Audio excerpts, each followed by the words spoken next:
WhatsApp से data leak की tension. सरकार ने तैयार किया देसी वर्जन। शुरू हुआ संदेश मैसेजिंग ऐप का trial. Popular instant messaging app WhatsApp पिछले कुछ समय से यूजर प्राइवेसी को लेकर विवाद में आई है। नई प्राइवेसी पॉलिसी में यूजर्स के कुछ डेटा को शेयर की बात कही गई थी, जिसे लेकर ऐप की काफी आलोचना हुई। इसके बाद बहुत सारे यूजर्स ने टेलीग्राम या सिग्नल ऐप जैसी ऐप का इस्तेमाल करना शुरू कर दिया। लेकिन अब खबरें हैं कि व्हाट्सएप की तर्ज पर ही भारत सरकार ने स्वदेशी इंस्टेंट मैसेजिंग ऐप संदेश तैयार कर लिया है। बताया जा रहा है कि इस ऐप में यूजर्स व्हाट्सएप जैसे फीचर्स का ही इस्तेमाल कर पाएंगे। फिलहाल ये ऐप सीमित यूजर्स के पास ही है। आइए इसके बारे में विस्तार से जानते हैं। संदेश ऐप एक गवर्नमेंट इंस्टेंट मैसेजिंग सिस्टम यानी कि GIMS है। मीडिया रिपोर्ट्स के मुताबिक इसे नेशनल इंफॉर्मेटिक्स सेंटर नियंत्रित करेगा, जो electronic and information technology ministry के तहत आता है।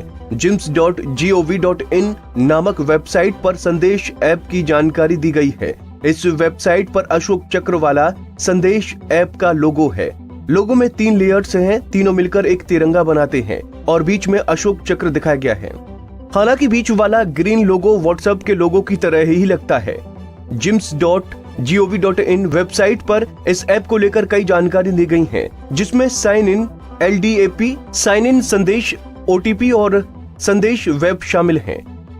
संदेश ऐप एंड्रॉइड और iOS दोनों प्लेटफॉर्म के लिए उपलब्ध होगा। अन्य चैटिंग ऐप की तरह ही ये ऐप भी वॉइस कॉलिंग को सपोर्ट कर सकता है। भारत सरकार ने साल 2020 में व्हाट्सएप का विकल्प तैयार करने के संकेत दिए थे। अब नई रिपोर्ट के मुताबिक ये ऐप बनकर तैयार हो चुका है और फिलहाल टेस्टिंग स्टेज में है।